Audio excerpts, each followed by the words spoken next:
আজকের পাঠ সহজ পাঠের দ্বিতীয় পাঠ, পেজ নাম্বার 3। আজ আদ্যনাথ বাবুর কন্যার বিয়ে, তার এই শল্যপুরের বাড়িতে। কন্যার নাম শ্যামা, বরের নাম বৈদ্যনাথ। বরের বাড়ি অহল্যাপাড়ায়। তিনি আর তার ভাই সৌম্য পাটের ব্যবসা করেন।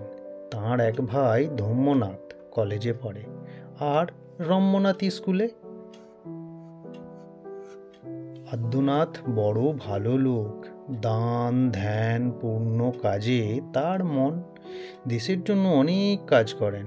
সবাই বলে তিনি ধন্য।